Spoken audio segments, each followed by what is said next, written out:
It's Lynda West. I'm so excited today to interview Penny Zenker of P10, and she's a productivity expert, which is really good because we were a little bit late getting started. And I got to tell you, that's because my productivity skills were not on check this morning. So I'm going to talk to Penny about that and find out what I should have done differently.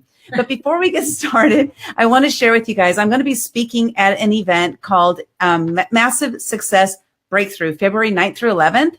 And if you're interested, and then you got speaking for 30 minutes on the big stage, which really, really is exciting for me. And I can't wait to do that.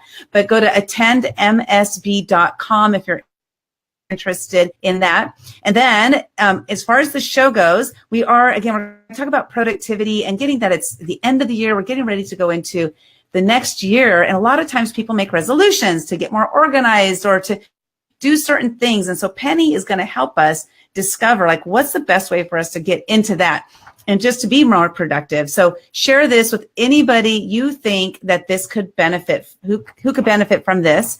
And then lastly, if you have any questions while we're going, please put your questions in the comments. And if you are a replay viewer, welcome, welcome, welcome. If you're a replay viewer, please put your questions in the comments too. And I'll make sure to tag Penny when you have questions and we'll get them answered at a later time.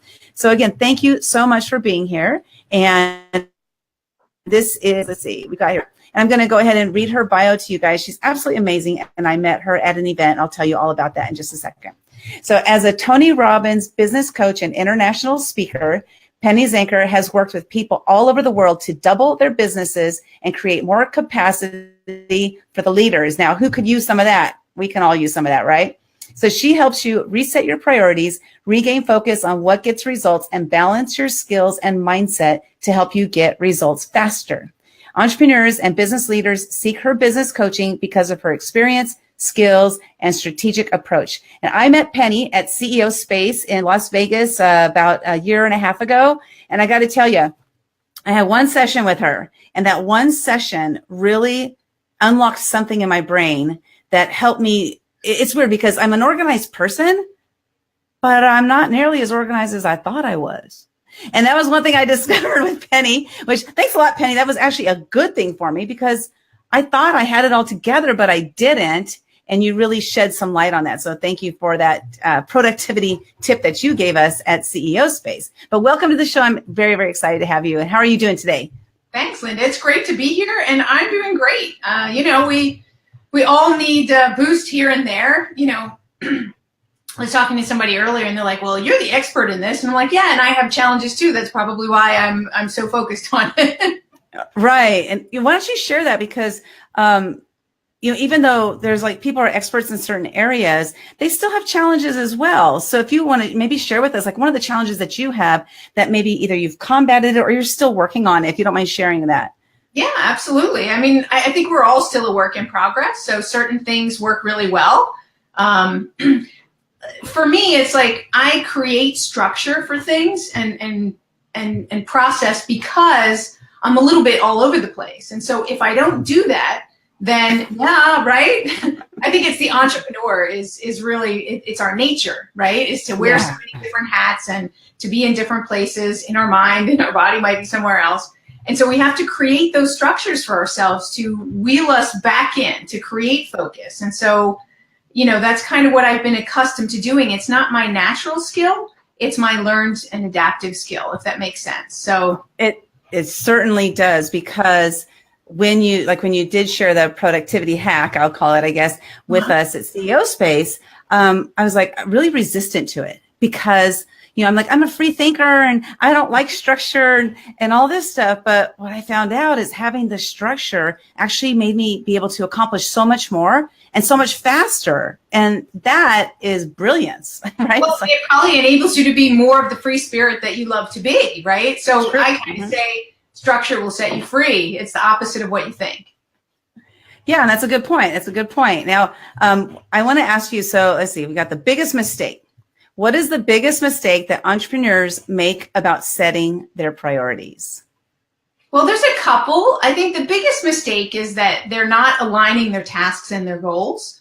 So they lose sight and connection of what they're really, what the goal really is and get caught up in a lot of urgencies And so the tasks become sort of all these reactive tasks versus, really being laser focused and aligned with the goals. I find that to be one of the biggest challenges. I mean, that's also what we had talked about a little bit when it comes to time blocking, is scheduling your priorities, because people aren't doing it. Right. And when we did the time blocking exercise, what I found, for those who aren't familiar with time blocking, we can have Penny explain it briefly. But when we did the time blocking exercise, what did I leave out? Going to the bathroom, sleeping, eating, things, driving, things right. that take up a lot of time. 60, there's not, what did you say, 38 hours in a day. That doesn't exist, right? Got a much greater clarity as to what your capacity is and all the things that you're doing, and seeing that if you took a piece of paper, I think this is one of the things we had you do, and draw a line down the middle and say, what are all the things that you're doing throughout the day? And then to take a look at your goals and then write a list of all the things that you need to be doing in order to move the needle. You compare them and whoa, there's a big divergence there. Oh my God. Yeah. I think I came up to, like you just said, 38 hours a day that I needed in order to do everything that I was wanting to do, or that I thought I had to do. So there's something's got to give, right? Something's got to give. Well, no wonder one's stressed all the time, right? It's because we're trying to pack in 38 hours into 24 hours. So it just doesn't work. Exactly. Does not work. Hey, Valerie, we got Valerie in the house. Oh, she's been to CEO Space as well. So I didn't meet her at CEO Space, Valerie, but I don't know. Did you ever meet Penny? Valerie, let us know in the comments. Did you ever meet Penny? And so she speaks all the time and talks about productivity and stuff. Yeah, and I've spoken a couple times at CEO Space as well, so as the faculty. Oh, that's what I was saying. You were the faculty. Right. Valerie is a member, CEO Space member. Yeah, sorry about that confusion there. So now I'm going to bring up a picture here, and this is of you speaking at TEDx, and this is TEDx. Can you tell us what the topic was about there? So the topic was about the energy of thought, because really at the end of the day, our productivity starts with our thought. And I use the word productivity, but it's really success, right? We want to get the things that we want in our lives, whether it be, a higher level of fulfillment, whether that's around health, whether that's around relationships. All of that is being productive, and everything starts with the energy of our thought. So that's kind of what the TEDx was about. That's cool. How did you like that? What was that like, speaking TEDx? Whoa, that's crazy. Oh, well, it was like a dream come true, because, ever since I was, a young girl, I really wanted to make a difference in the world. And so for me, a platform like that is a platform that is, standing out and making people think differently, and also come together on, different types of movements. And it's just a wonderful platform that is educational and inspirational. And so for me to be on it was just so exciting.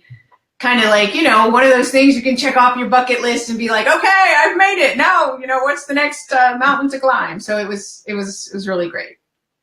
That is cool. So that's a good point, because what's the next mountain to climb? So what is the next mountain to climb?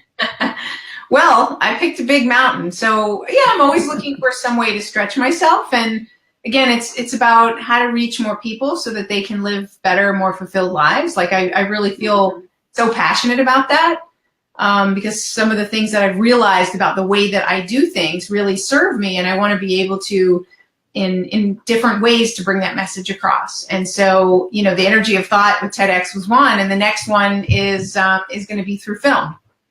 So, awesome! Venturing into some different film projects. Yeah.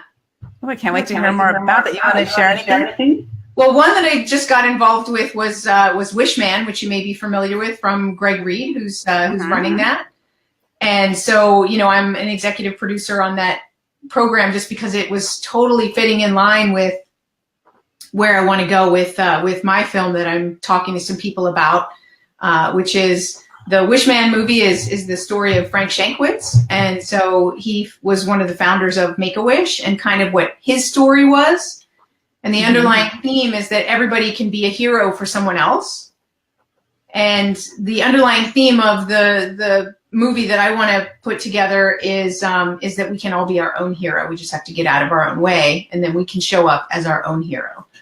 And so it was just so closely linked that I was like, this was meant to be. That's so awesome. I'm so excited. He's an amazing man. And for those who don't know the man, Frank Shankwitz, the co-founder of the Make-A-Wish Foundation. The Wishman movie is coming out hopefully in 2018. Yeah. That's the hope for everybody, but it's going to be a great, great movie. I didn't know you were part of that. That's fantastic. Congratulations. Yeah, thank you. It's awesome. Are you in the movie? Well, I'm an extra in one of the scenes, but it's not anything major. But that was exciting and fun, and it's just kind of gotten me introduced to a number of different producers, and just getting my mindset ready to write this other screenplay, and then to bring that to the theater. I can't wait to see it. That's going to be awesome. So I have a question for you. What has been the secret to your success? Well, I think one of the secrets to my success, and I didn't realize this until very recently, until the last 5 or 10 years. Mm-hmm. And it's really that I have had the ability to not just think positively, but to be able to choose the meaning when something doesn't go well. Like my father was killed in an accident when he was on vacation when I was 18. And I remember the way that I dealt with that was just, to try and choose the most empowering meaning for me, as opposed to, we can always get stuck in a place where, oh, woe is me, and put ourselves in victim position, and lots of terrible things happen out there. And that is, there's no denying that they've happened. And the key thing is, what do we do with it? And so one of the keys to my success is just being able to find an empowering meaning, to find something that I can learn from everything that didn't go well in my life. I didn't get the result that I wanted, but use it as a stepping stone to be a better person, and to see it as, a way to empower myself. So I think that's definitely, and that's what I call the energy of thought, right? It's one of the stepping stones to us gaining that fulfillment and the success that we want in our life. Well, let me ask you a question. It's off topic of the productivity issue, but because the power of thought. And so you were 18, and let me ask first: was there any sort of grieving process? Oh, and if okay, so there was a grieving process, because I was wondering, because when my sister passed away, which was just a year ago in November, I didn't have the typical grieving process, but it was a grieving process for me. And I am often hear that, well, you have to go through this, you have to go through that. And I'm wondering, just questioning you, do you feel that that's something you absolutely have to go through, some of these bad things, in order to have the good experiences, or to have your thoughts focused in on the positive sides? Well, I think that, when they talk about the stages of grief, is that what you're talking about? Yeah, it can be very fast, right? Each person is different in the way that they go through them. And I believe that when we have something that happens in our life that is traumatic like that it also can, like I found years later, there were still some things that I was unraveling, even though I'm totally good about it.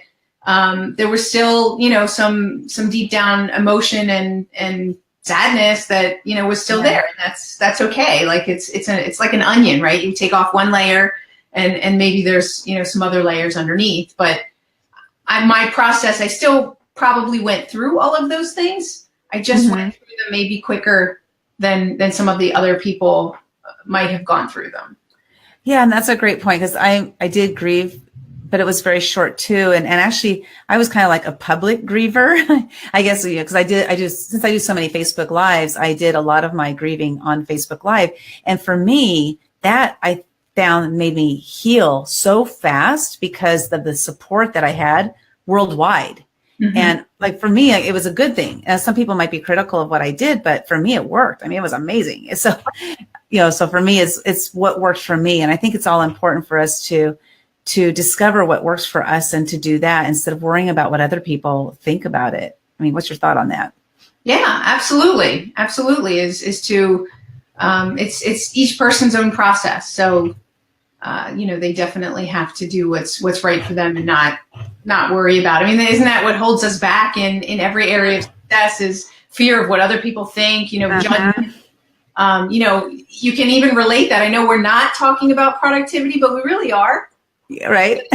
Right? I mean, if you're being held back by fear of judgment in one area of your life, I guarantee you that you're being held back in every area of your life. So it's just a mirror for other areas of your life. That's a good point. Yeah, because fear of judgment was always my biggest stumbling block, and I don't have that anymore. And it might show up every once in a while, but I can oh, that's what that is. Get out of here. Kick it to the curb. Get out of here. Exactly. So that's a good point. So as far as it really isn't productivity, but it is because it's a stumbling block from you progressing forward, and you can hold on to, like you say, we can be the victim or whatever and hold on to that, or we can say, this is a great thing that I had with that person. Mm-hmm. They taught me this. Yeah. And now let me carry it forward into the future instead of, dwelling on what has happened and they're not here anymore. I mean, I'm not trying to simplify death, but it's I don't know how else to say what I feel about that. So yeah, absolutely. It depends on the meaning that you give it. I know that one of my friends, she talked about her mother graduating. What a beautiful way to describe somebody dying. So, and that language changes everything, right? I love that. Isn't that beautiful? I mean, I thought, I'm going to use that because I'm big into language, because language affects also everything that we do, including our productivity. So, people are saying, I don't have the time, and getting stuck in phrases, right? It's, it's those words that can open up new things for us, right? Did you survive something, or did you thrive, with something? Do you resist or embrace something? Is very different in the way that the energy is as you show up for it. Yeah, great points. Awesome. I love it. I love it. I love it. I love that graduating thing. I could see myself graduating to karaoke heaven. I'm in karaoke heaven. Yeah, I'm in karaoke heaven every day. I do when I sing the birthday songs. Okay, so let's go to balance. Now, balance is a topic that we hear people talk about all the time. And the question I have first is there really such thing as balance? Or do you balance at certain times and you go like this and then you balance, what's balance all about? Well, I think it's one of those words that's very generic and that everybody has a different definition for. So is productivity, actually. I did a radio show for 2 years, and I'm just going to be starting a new podcast in January, but not a single person gave me the same definition for productivity in 2 years. So wow. Yeah. So I think balance is the same. That's crazy. That you could ask 100 people and get 100 different answers. In my opinion, only you can decide what balance is. Somebody says, oh, you shouldn't work as many hours as you do. Well, if you're passionate and you love what you do and you're not stressed by it, so what, right? Exactly.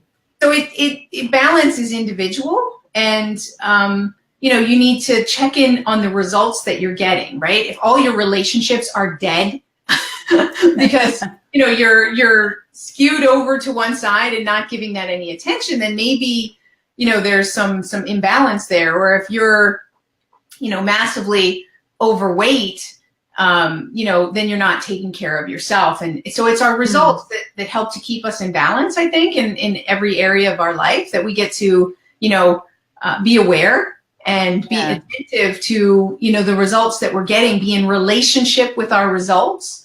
And that will help us to better see how are we doing, how balanced are we? And like a plane, a plane is never directly on course. They fly off course most of the time, and then small percentage of time that they're actually exactly on course. So they're always correcting.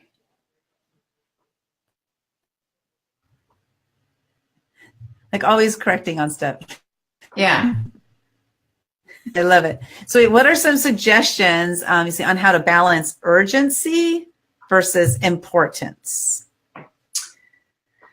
So, the first thing is to get clear on what is important, right? So again, it's aligning those tasks and those goals is to be sure that you set goals, because if you don't set goals, you don't know where it's like getting in a car and not putting in a GPS and I got to take my daughter to soccer and I just put New Jersey. instead of the specific location that I need to go to. I may get somewhere in New Jersey, but it might be 3 hours away. So you need to be specific about your goals so that you know where you're headed to and what the path is. And then I'd say, number one, challenge your urgencies, because I think it's the curse of the entrepreneur is that we are like, everything's urgent. And that's one of the things that can make us very successful, because we give, we create an urgency and we get back to, put that on customer service, that we're really good in getting back to people. And, but then again, we spread ourselves too thin. So we have to challenge those urgencies. Is this really urgent? Does this really need to be done today? Can it be done, tomorrow, next week? So we need to challenge our urgencies. Mm-hmm. I think also a very important thing is to understand, like you did, what our capacity is. So that you're aware of kind of plan and schedule your priorities, but also plan and schedule your urgencies, so that you don't leave like all day open for your urgencies. Like, I'm going to handle those things within this time frame, and you're going to be more efficient and effective in dealing with those. So, you're going to delegate more. That's something to create more balance, is to say, okay, do I really need to handle this? I mean, it might be urgent, but it might not really affect the bottom line. So let me let somebody else handle this. Mm-hmm. So I think those are some things. And renegotiating with ourselves. That's also another thing. Instead of like kicking something off of the schedule, oh, that's important, but I don't have enough time to do it, right? There's not a large enough time. So I'll just take that off and I'll do it another time. So my suggestion there is to renegotiate and reduce the scope a little bit, but stick to the schedule. Mm-hmm. So even if you only have a half an hour to make progress on that important thing, do the half an hour progress. Maybe it's, your workout. You can't get to the gym, but you can do, these apps have great, like 10-minute intensive workouts. Can you do that? Right. Can you do some push-ups in between calls, or, there's stuff that you can do. So just, reduce the scope and fit it into the schedule. So you mentioned doing instead of leaving an urgent project, is to scheduling like a certain amount of time or at a certain time of day.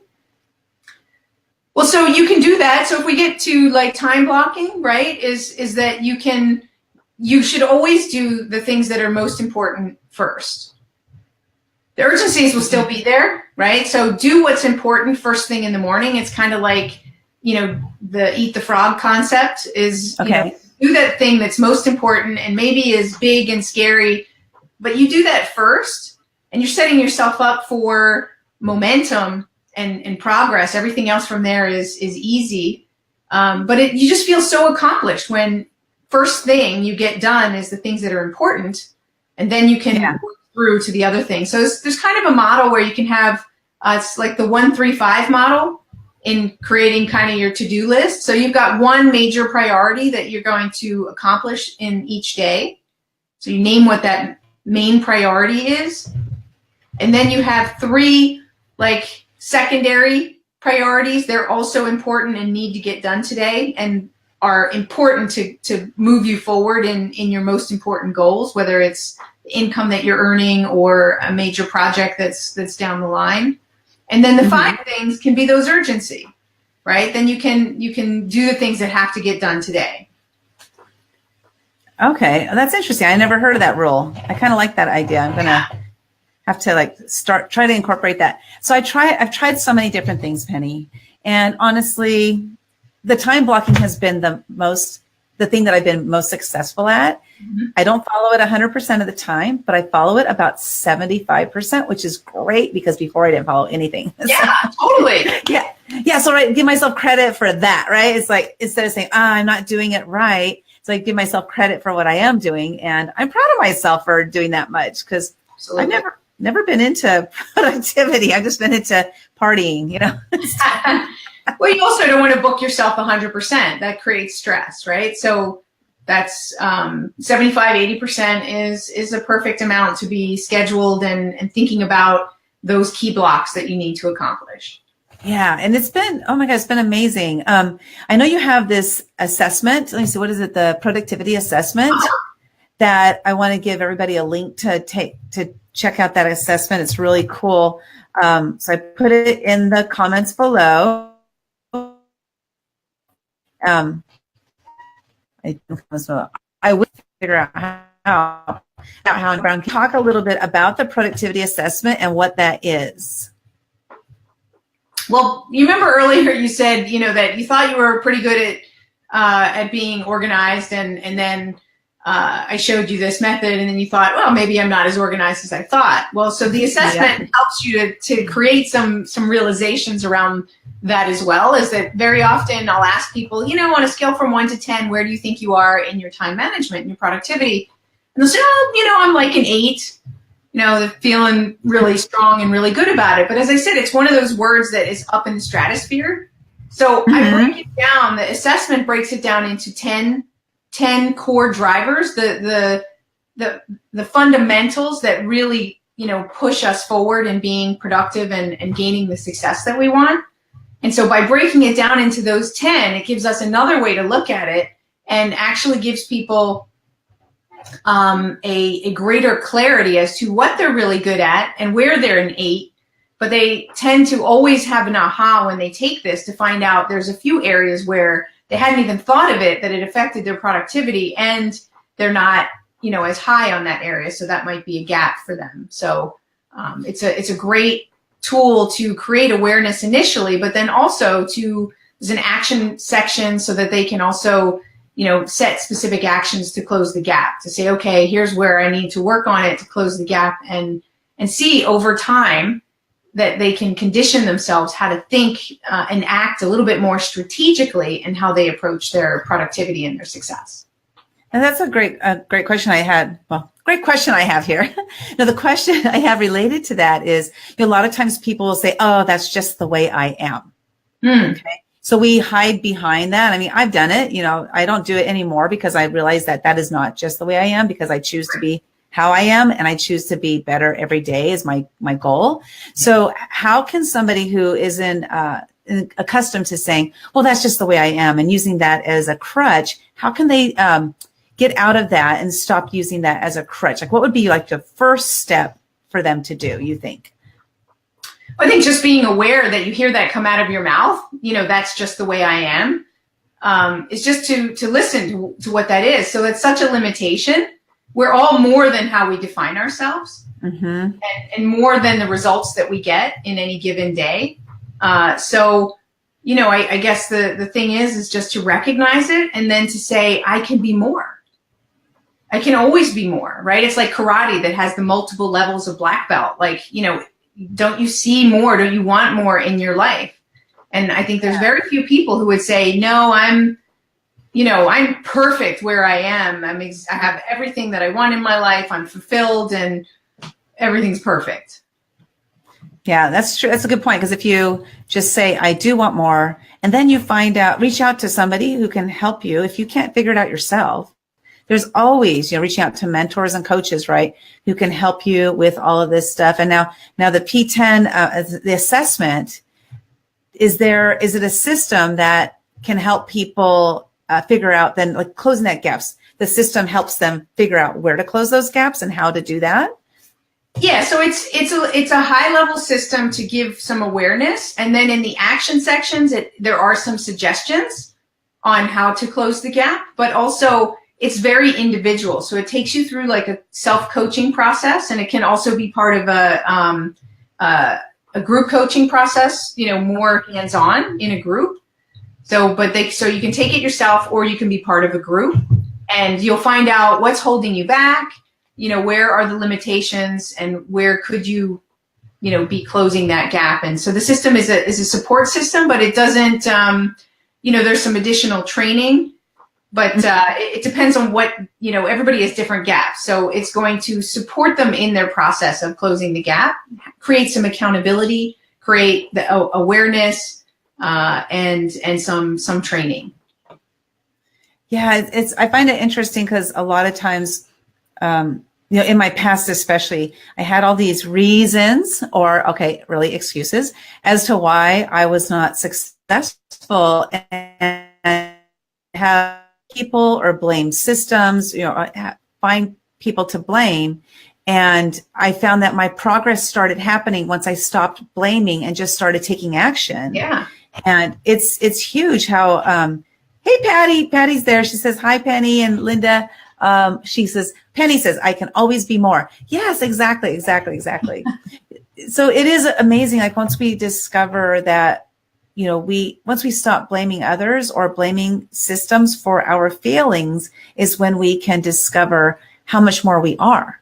Yeah, absolutely. It's just being accountable for ourselves, right? To really own where we are. And that's great. I mean, we're all when I talk about perfection and what is perfection, I call progress is perfection. So we're always a work in progress. As long as we're being aware of something, even a way of being that we're not happy with. I just went through this training and I heard myself say, I don't have the time. And I'm like, that is such a lame excuse. After I recognized that I said that, I was like, well, obviously I'm not making it a priority. So I have to recheck in with myself, either get out of the course or make it a priority. So we can't take our own bullshit. Exactly. Like I find myself, I used to sign up for course after course after course. And then of course I didn't have time to do them all because I had 10 courses I signed up for. And then what happened? I didn't do any of them because I was so overwhelmed because I signed up for so many courses. Hello. So yeah, it's all, like you said, a progress, right? So I'm making progress as often as I can. Hopefully on a weekly basis, I'm further ahead than I was the previous week. And it's all a matter of learning about who we are. And we're all, like you said, we're all different. We all are so different. And we're all beautiful. Yes, exactly. Important to know too is that, it doesn't matter what anybody's results are. I mean, we're all beautiful and, and it comes out in so many different ways. Yes, exactly. And so show your beautifulness, shine it. Shine that light. So I have this weird, this weird light going through my head. I know it's like a lightsaber or something, but it's crazy. I don't know what that is. So, yeah. So what other things because I know the assessment is just one small element to what you guys do, your program. What are some of the other things that you do in your program? Well, so I have, for people who have businesses and they're looking to really, apply, one of the things I say is to reset priorities. So people who are looking to really get greater clarity as to where their business is going, where could they, focus so that they can really double their business.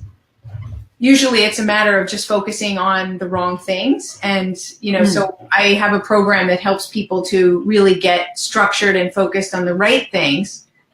And, sometimes it's before we start anything, especially the new year, is to really decide that we have a goal, but then to commit to that goal in a way that we say, okay, I'm going to put everything in place that creates accountability for myself. Because if we don't do that at the start of a process, then it's easy, like you said, we can fall to blame and say, oh, well, it's this and it's that, and fall behind excuses. But in the beginning, we know we're going to have problems, right? We know we're going to hit stumbling blocks because that's just life. And so we want to kind of preempt that, own where we are and own what could come up, and then put structures in place, like getting, a coach to support you who has expertise in achieving what you want, or a mentor, or applying something like time blocking and having an accountability buddy, or, so many different things that you can do to help yourself to be on track, to set yourself up for success. Now, do you have a morning routine that you follow habitually, or what do you do? How do you start off your day? I have to say that I've fallen off my morning routine a little bit, and it's a little frustrating. So I'm in the process of getting back to it. Okay. My favorite thing that I do in the mornings is gratitude. As I wake up and I journal. So what I'm grateful for, what I am excited about for the day, and actually Tony Robbins, I want to get back to doing this because he has a fantastic, what he calls primer. And it's a 15-minute kind of like a meditation / visualization that kind of intertwines health and spirituality as well as your achievement. So I really enjoy doing that. It's a guided type of process, and that was something that I was doing every morning. And I do have my don'ts in the morning. And so those I still don't do. So I do not watch the news in the morning because that's negative energy and I do not want to fill myself up with that. I do not check my email before it's time to start work. So, I know so many people, they roll out of bed and they're checking their email. So I do not. Yeah. I save checking my email for after I get my most important thing done. So my number one thing gets done first before I check email, because email puts you in a reactive mode and I want to start my day proactive. Okay, I like that. So I have those don't do things, and then I have the things that I enjoy doing, and sometimes my workout is in there too. So I work out 3 times a week and not every day. Okay, so your don't things though, you've kept those going, but some of the do's have fallen off, but you're going to start those back up. And so how do you motivate yourself to start those back up? Or at what point did you say, I'm not doing those anymore? What happened? I got to start those back up. Yeah.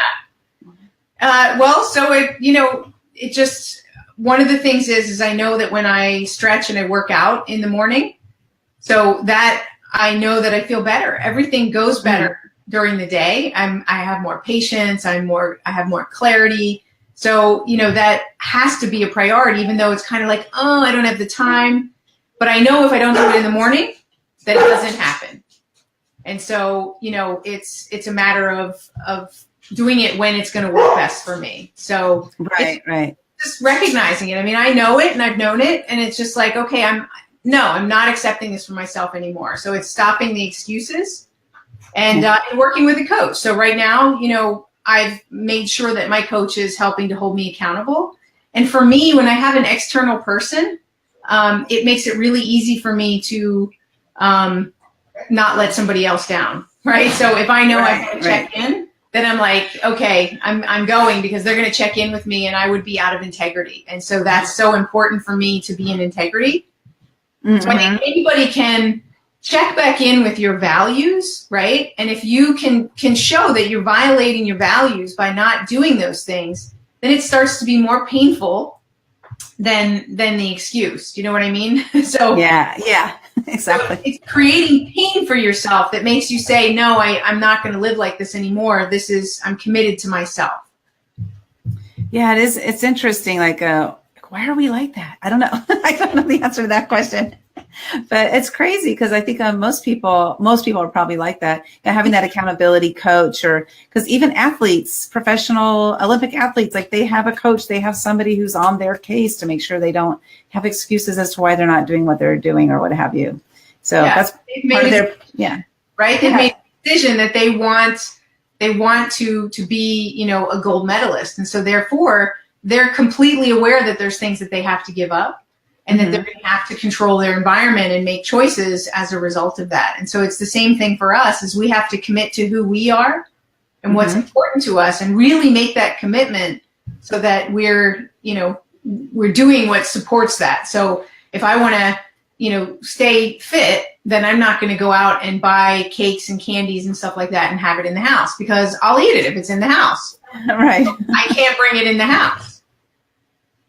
Yeah, my husband brings it in the house, but that's okay. That's another story. That's for another show.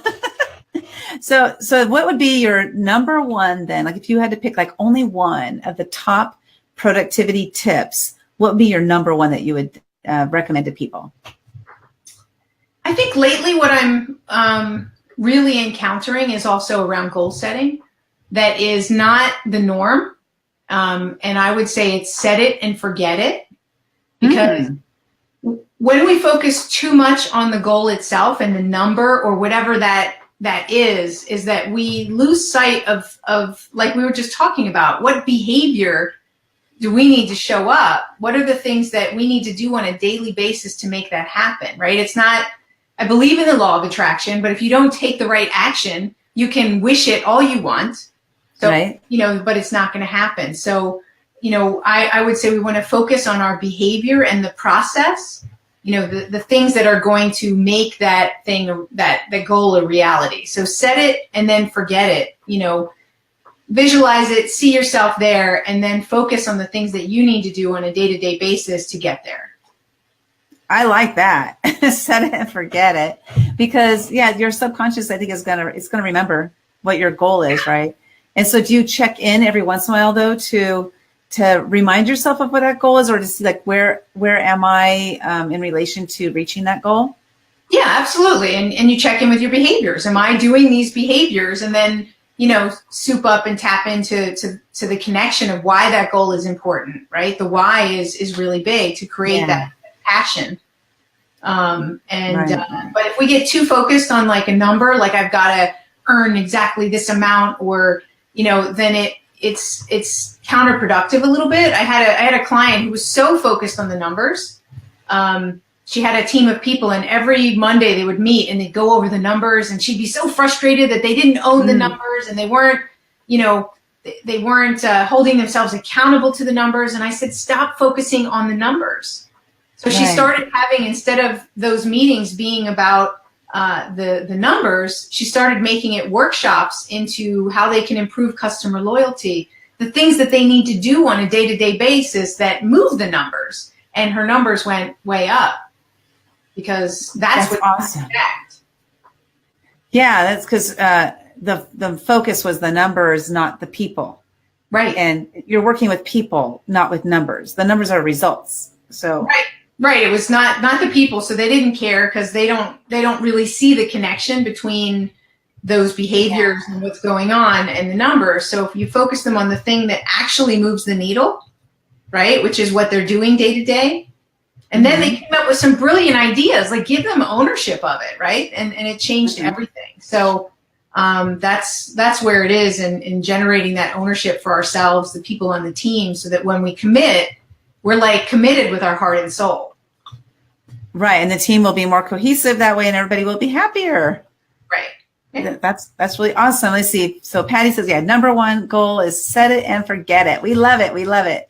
And then she says, let's see. Oh, Lynda keeps me on point. Adam Pate called me out today. Oh, you can't hide, girl. I love it. That's good. It's every once in a while it's good to be pointed out, or, like called out on something, because it kind of reminds us like, oh yeah, they're right. So I love it, Patty. People love you. If they're willing to call you out, right, then they love you, because, it's not easy to call somebody out. Yeah, it's really hard. I've started doing more of it just because I feel more confident. It's more about like, I'm not worried about what they're going to think of me, because, I spent so many years like fear of judgment, and I don't have that fear anymore. So like, I just want them to grow and become, I want to help them. And so I have to put it out there. And that's exactly. It used to be so hard. I would shake if I would tell somebody, something that was going to help them. And on video, he called her out on video. Awesome, Patty. Were you like, what the heck? So, well, thank you so much. I really appreciate it. And again, everybody, if you go to livinglife.tv/P10, that's where the productivity assessment is. Go check it out. It really is amazing. I know I did it, and I was shocked. I was like, I thought I knew, but I don't know. Sometimes we don't know what we're doing, what we're not doing, but we don't know until we take that productivity assessment test. Right? And sometimes we know, but we don't do what we know. So it also helps us get really clear on what we've been ignoring. It's like an electronic way of calling yourself out. Yeah, absolutely, it is. Yeah, so go check it out. And Penny, it's always a pleasure. I just love every time I talk to you. It's amazing. And your knowledge, your kindness, and everything is just, I just love spending time with you. So thanks. Thank you so much for being here on the show. I really appreciate it, and have a wonderful day. And you guys, if you have any more questions, put them in the comments, and then Penny, I'll make sure that Penny sees them so she can respond to them. Okay. Everybody have a great day. Thank you. Bye-bye now.